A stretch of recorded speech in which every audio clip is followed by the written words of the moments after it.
Hello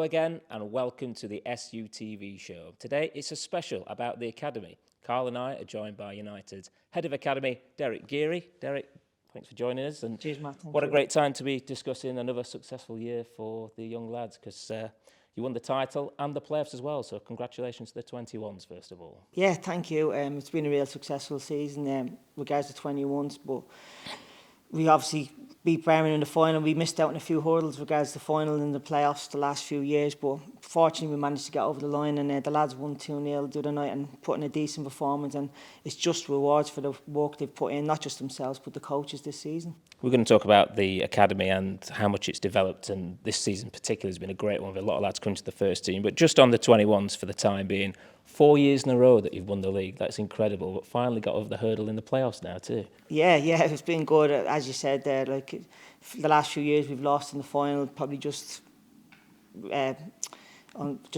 quite get over the line, so it was good to win this year, but I think they deserve the just rewards. I think when you look at it over 4 years, it's not the same players, it's different players, so it's a massive credit to the staff who've been here over the 4 years, not just obviously Mickey, and then you got Jack Lester, Ecky was part of that as well, so the culture and how they drive the players and the talent that we've got, so it's a massive credit to the staff, but more importantly the players who've obviously brought that success to the Academy. And the final itself, I mean, you know, everyone knows about the likes of Will Asula and others that have been in the first team, Ollie Arblaster of course, but you were without those type of players for the final, and some of the lads from the 18 stepped up, which must be particularly pleasing for you. Yeah, I think that's probably the most satisfying thing for me, because at any given academy, regardless what programme you deliver, you could have just a free culture coming through where it's a group of players and they just come through themselves.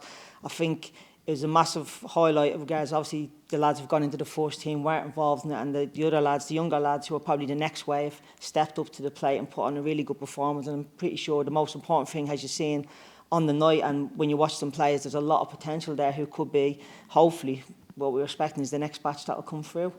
That's what's really gripped me, is the amount of successful young players that are coming through into the first team, and you know they're breaking in their way onto the bench and into starting, but you're able to win the league, so it's showing that throughout the team you've got quality. You must be really proud that you keep turning them over and keep bringing through a team ethic as well, because we know the emphasis is on personal development, but to have a great team with wonderful individuals, you must be so proud of the hard work you're getting. Yeah, I'm especially grateful for the staff. There's a lot of good staff, really good staff that we've got. We've got a lot of good people, like from recruitment, scouts that are probably not in the building on a day-to-day basis, who bring these kids in.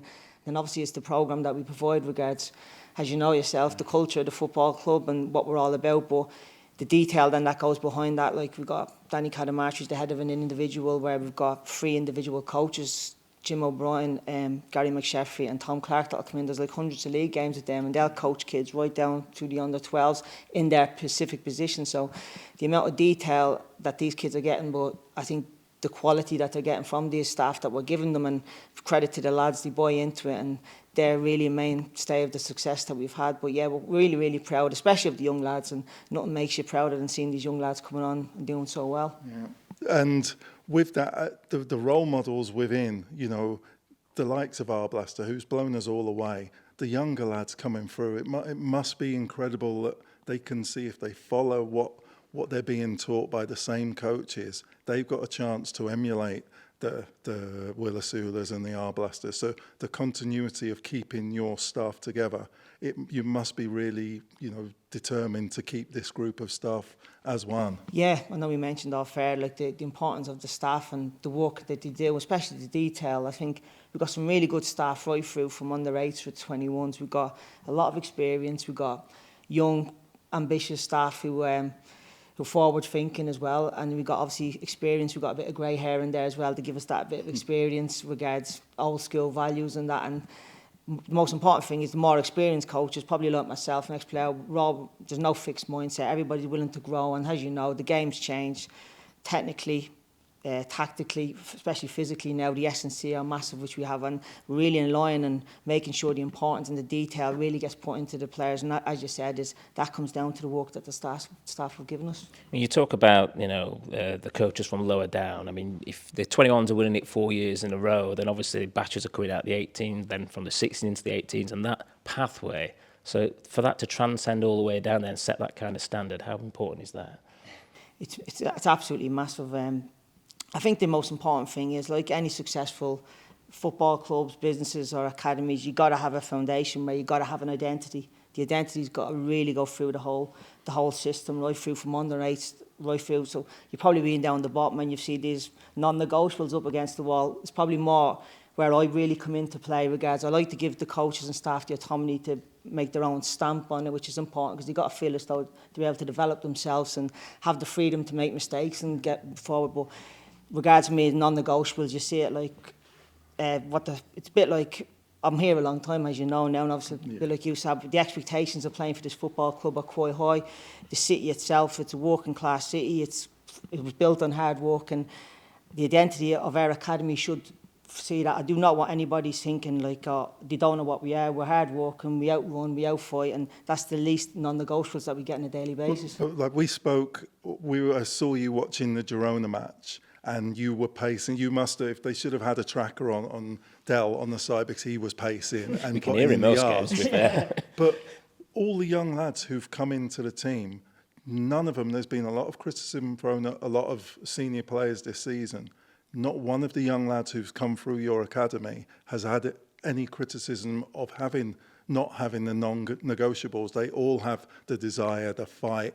You must be so proud because I know, the blades mean so much to you, and you know the DNA. But to see every single player that you promote, sort of come through your academy into the first team, they're showing exactly what you want. It must make you so proud. That's probably the best thing. You couldn't put it any better there, because being here so long and knowing the DNA and really buying into it, and like I said, like you speak, obviously Brooksy's gone into the first team, Oliver Blaster's gone into the first team, been here a long time, and everybody can see they're two really highly talented players. But I'd say to the two of them, look, I said to Brooksy, they like to see a nutmeg in a Liverpool player in midfield, but they'll love you against Aston Villa when you chase back and you won that tackle. And I say to Alvaro Blaster, like, they'll love you when you're doing 1-2s around the Chelsea midfield players, but they'll absolutely love you when you're putting your body on the line against Burnley in the 6-yard box to break a neck to obviously stop the ball going into the net. And that's the most important thing. You need to be able to. Sheffield United it's a difficult club. It's unique, and you got to have these fans. If they don't relate to you, they won't have you. And it's important. It's the same with the staff and it's the same with the players. I'll not have any player or staff member in the academy that does not relate with what the culture of the football club is. As I said at the start, the identity of the academy should replicate the city and the fans as well, exactly what they want to see on a Saturday. And bear in mind that we've got a manager who's a Sheffield United fan, so it's exactly what he wants to see as well.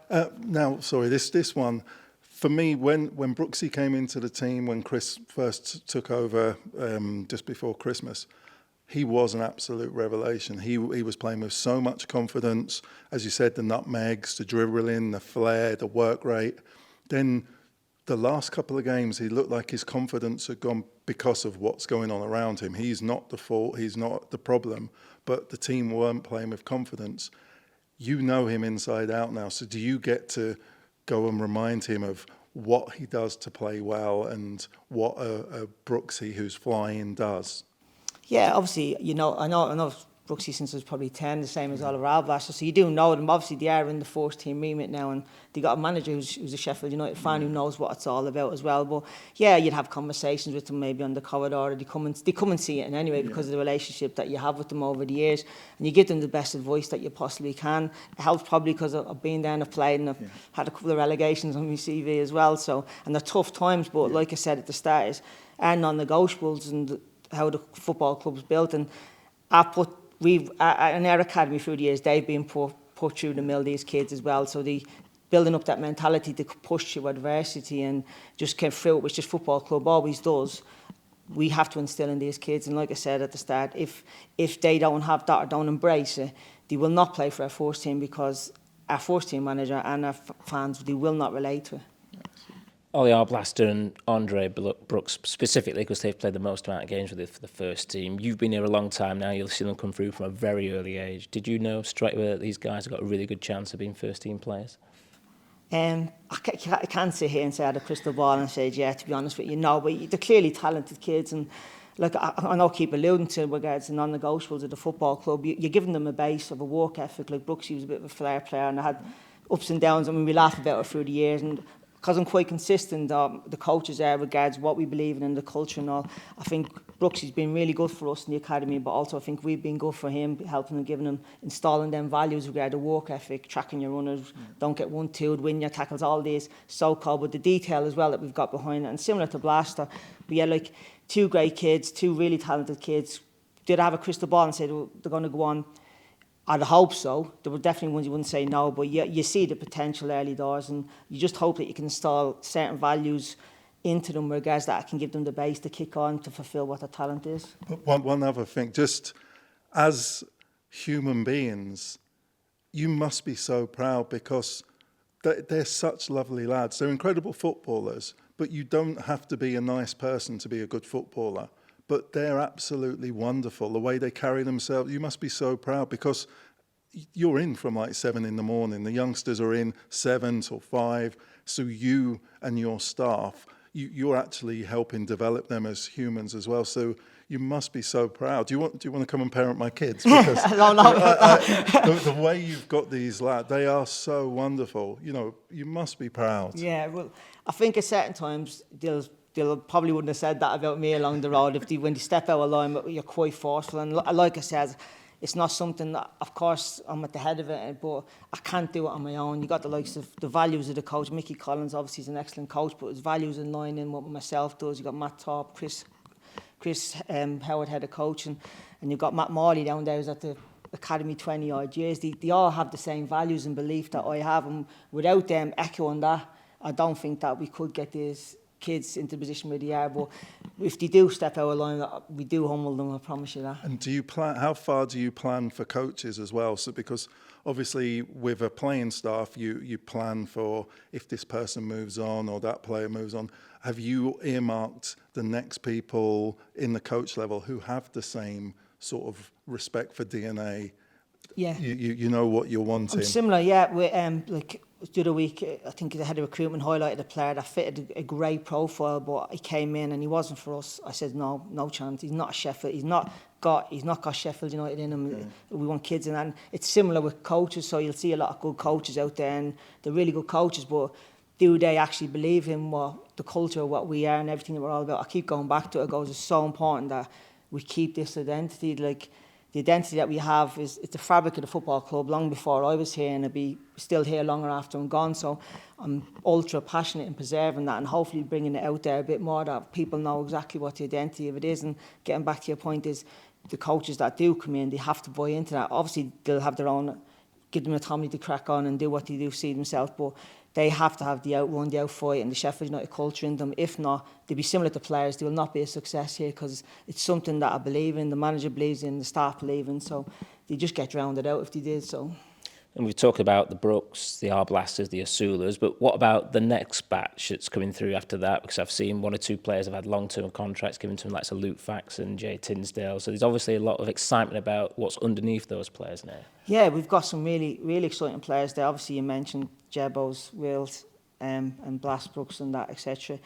You got some young kids coming through with the 18s. They got Jay Tinsdale, Owen Hampson, who we've got high hopes for. Obviously, Faxo's just signed a new contract, really high. He obviously was excellent in the last 2 games, the semis and the final as well.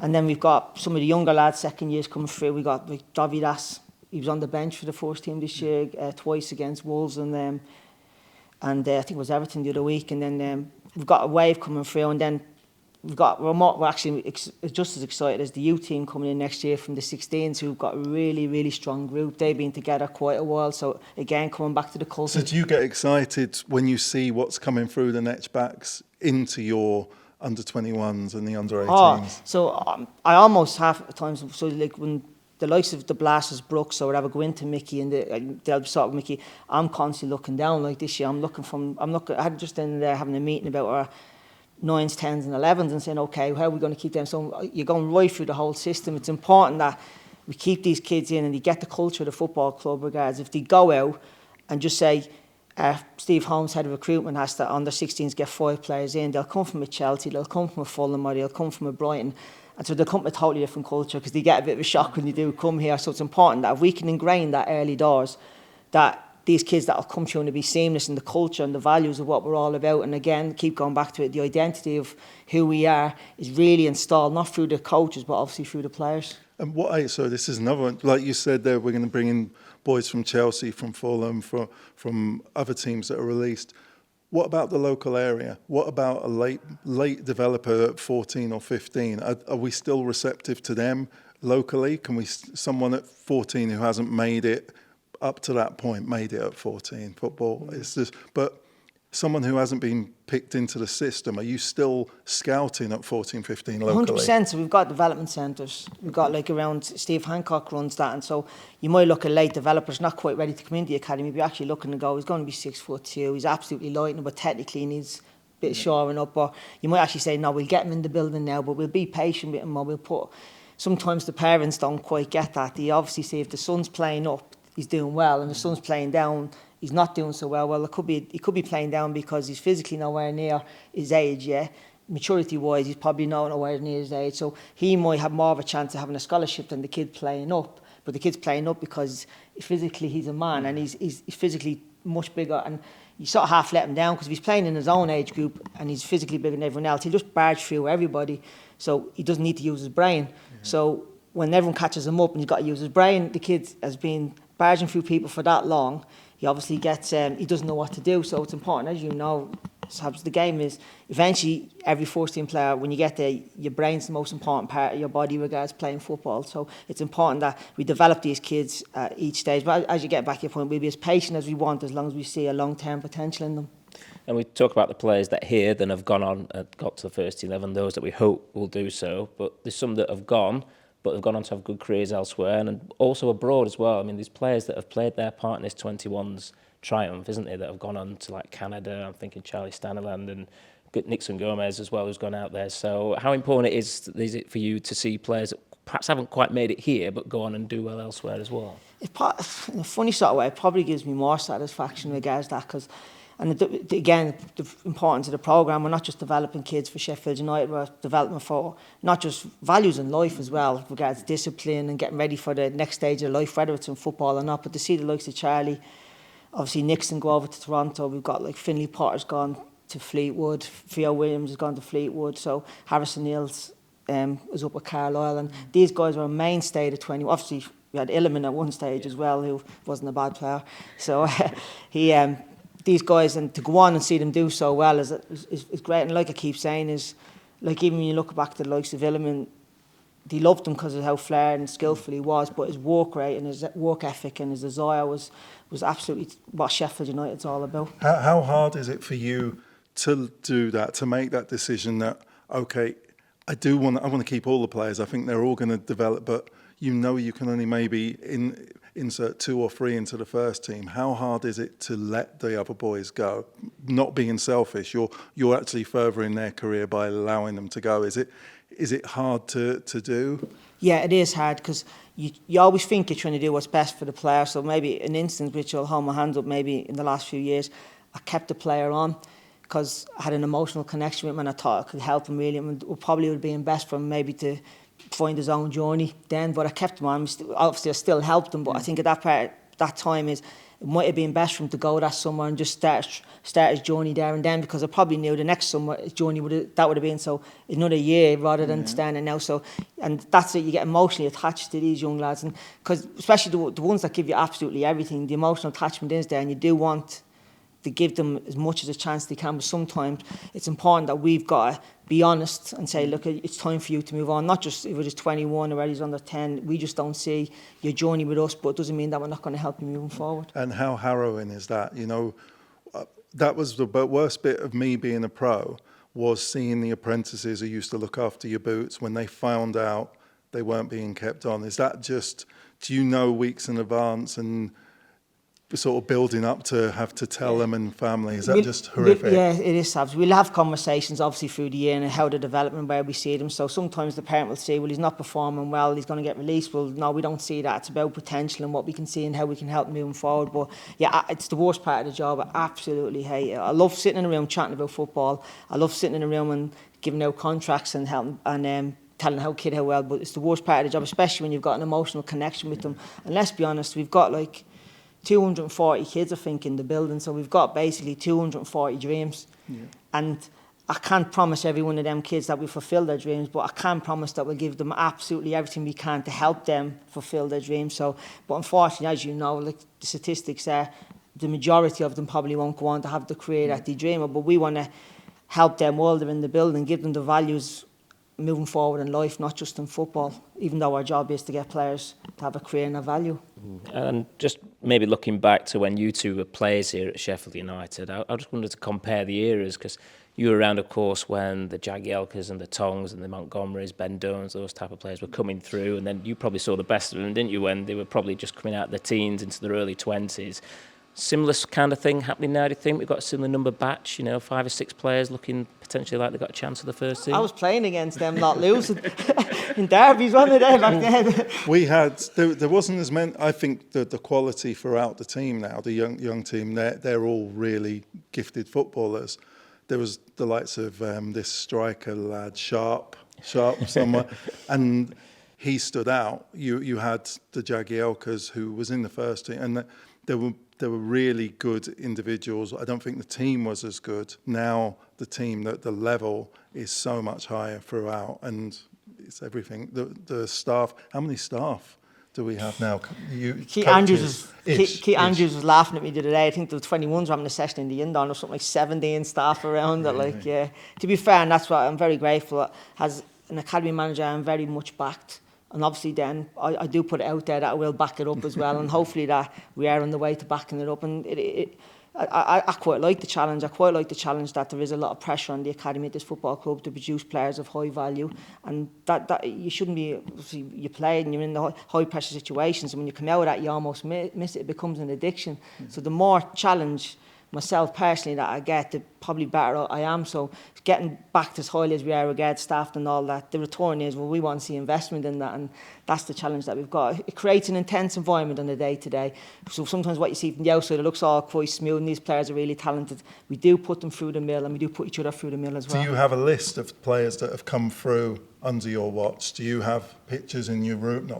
Not weirdly, or anything, but do you have like a list of the players who've come through under your watch, just to remind yourself what the hard work that you're putting in is producing? I think, yeah, well, personally myself, no, because I'm not. I'd like to think it's a collective thing for everybody. I don't see myself as. I see. But for your staff, not just this is me, but just to remind your staff why they're working so hard.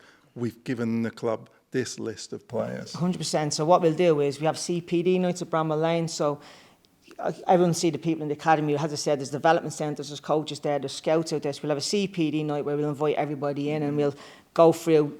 So we had a couple of months ago, we had Owen Hampson and Oliver Alblaster in, and they were talking about their journey, and we'd relay how important everyone was a part of that, especially Blaster's journey moving, because I think everyone from Dave Doxey, who scouted him, to Matt Morley right through, has had a part in Blaster. That's the most satisfying when you see the likes of Brooks.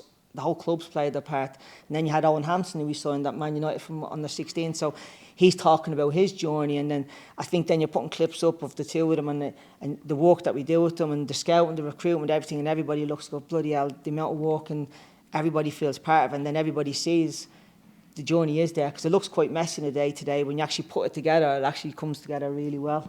And looking to the future before we wrap up, exciting times, isn't it? Because we've seen the plans about potentially the first team going to a new site, which would allow you the chance to develop into Category 1. So how much would that mean to you to see that happen? Yeah, especially for myself personally, it'd be great to be, please God, if I'm still the Academy Manager, that to be part of that process of going into Cat 1, because it's something that we've never been before. I think we're basically Cat 1 bar facilities. Obviously, the first team are still here. So, what sort of facilities? Not like 1, 2, 3, 4, but roughly, how can it be improved? What more can you give to young lads?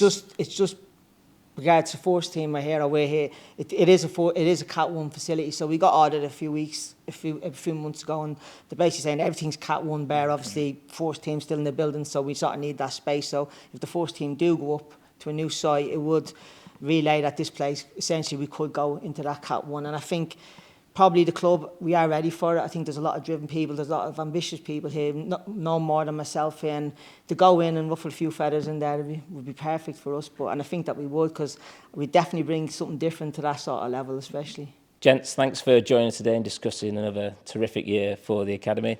And thanks for tuning in as well. We'll catch you once again next season. Thanks for tuning in throughout the campaign.